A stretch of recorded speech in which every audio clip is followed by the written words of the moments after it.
오늘을 사는 이야기, 여기는 맨디 라디오입니다.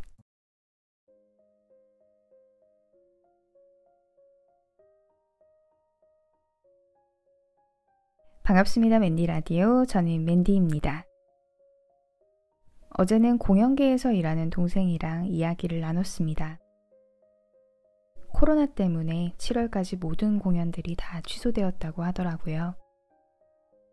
현재는 집에서 재택근무를 하고는 있지만 일거리 자체가 없어서 경제적으로 많이 힘들다고 했습니다. 자신이 열심히 포트폴리오를 쌓을 시간을 이렇게 날리는 게 너무 속상하고 아쉽다고 하던 동생에게 너의 때는 온다고, 지금은 그때를 준비해야 하는 때인 것 같다고 그렇게 얘기했습니다. 저도 비슷한 시기를 보냈던 것 같아요. 내 마음은 정말 일을 하고 싶은데 그런 기회가 없었던 때. 사는 게 정말 쉽지가 않구나. 어른들이 괜히 사회는 냉정하다고 이야기한 게 아니었구나. 그런 생각을 하게 했던 첫 번째 시기는 취준생 시절이었습니다. 저는 2012년 하반기에 취업 준비를 했었는데요. 당시에 자기소개서 썼던 회사가 40개가량 되었습니다. 그 중에서 자기소개서가 합격했던 회사는 딱 한 군데. 근데 그마저도 인적성에서 떨어졌죠. 근데 인적성에서 떨어진 것보다 사실 저는 그날 인적성 시험 보러 가서 자신감을 많이 잃었어요. 인적성 시험 고사장에 들어가기 전에 한 무리의 사람들이 모여서 다른 회사 인적성 일정에 대해서 공유하고 있는 걸 봤습니다. 취업 스터디를 하고 있었던 거겠죠.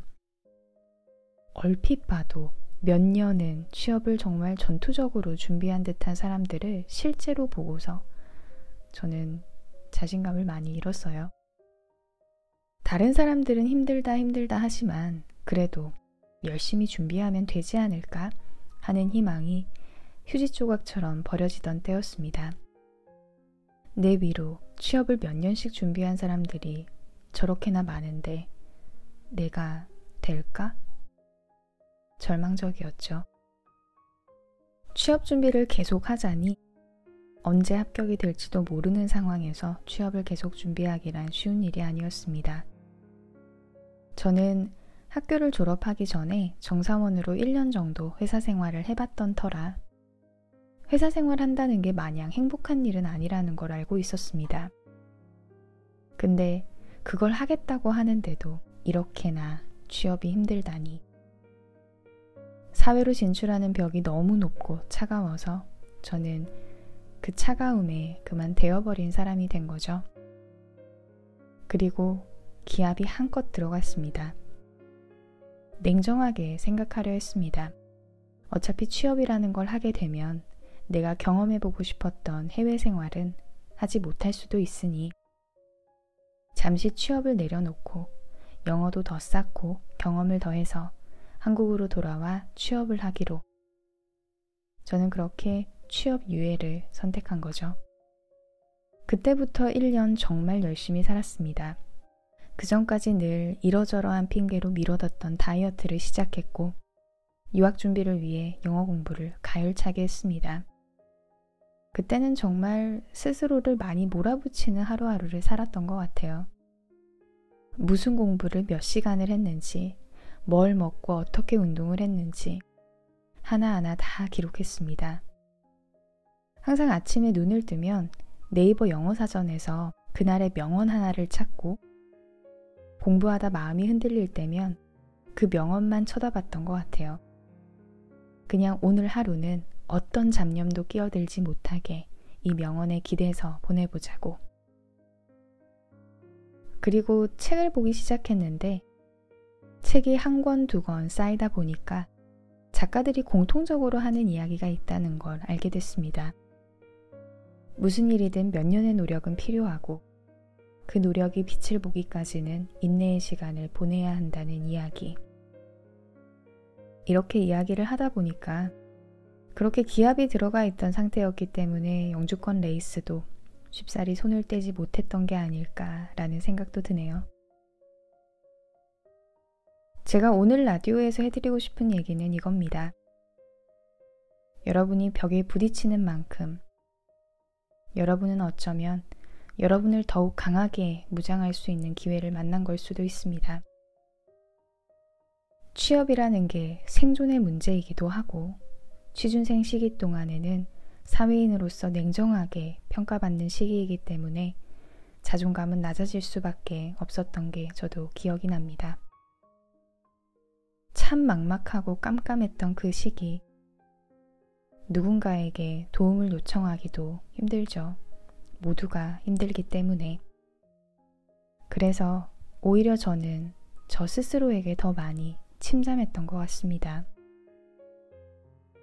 가열차게 해야 될 것들을 하나하나 해나가는 저를 보면서 내가 나를 봐도 참 독하다라는 생각을 할 수 있는 시기를 보냈고, 그걸 발판으로 저 스스로를 믿을 만한 사람으로 더 인정하기 시작한 것 같습니다. 나는 마음만 먹으면 뭐든 할 수 있는 사람이다. 비록 지금은 기회가 주어지지 않고 있지만 그때의 답답함이야 지금은 다 지나가서 생각이 안 납니다. 근데 지금은 잊혀진 그 답답함이 여러분을 길러낼 겁니다. 저희 때는 문과는 스카이 밑으로 다 취업 안 된다 그랬는데 지금은 어떤지 모르겠네요. 어쩌면 더 이상 학벌이 보장해주지 않는 깡과 멘탈로 버텨야 하는 새로운 라운드에 오신 것을 환영합니다. 2012년 취업의 문턱에서 큰 산을 만났던 저는 8년이 지난 지금 그때 취업하려고 했던 곳과는 전혀 다른 곳에서 일을 하고 있습니다. 근데 이게 더 잘 맞는 일이라고 저는 생각하고 있고요. 저는 유학을 택했지만 한국에 남아있던 저의 동지들은 어찌됐든 지금은 다 자리를 잡고 사회생활을 하고 있습니다. 원하던 곳에 취업을 한 친구는 그 친구대로의 고민을, 그렇지 않은 친구는 또 그 나름의 고민을, 우리는 모두 오늘을 부지런히 살아가고 있습니다. 또 취업해서 이직을 통해서 원하는 곳에 끊임없이 도전하는 친구들도 있고요. 앞날에 대한 막막함이 짙었던 이 시간은 이제는 대한민국 20대들은 필수로 거쳐야 하는 관문이 된 것 같아요. 지금 이 힘든 시간을 어떻게 보내냐는 건 앞으로 평생을 함께 살아갈 나라는 사람에 대한 믿음이 생겨나는 기회가 될 수도 있고요. 혹은 진짜 나다운 선택으로 또 다른 인생의 반전을 꾀할 수 있는 시기가 될 수도 있습니다. 힘내세요. 오늘을 살고 있는 취준생 여러분. 냉정하게 본인을 분석하고 미래를 고민하고 치열하게 본인을 만드는 시간이 쌓이면 늘 그랬듯 우리는 우리의 답을 찾아 한 걸음 한 걸음 내딛는 여정을 시작하게 될 겁니다. 오늘도 들어주셔서 감사합니다. 구독과 좋아요 눌러주시면 찾아오시는 길이 좀 더 수월하실 겁니다. 그럼 여러분, 우리 또 만나요. 이상 맨디였습니다.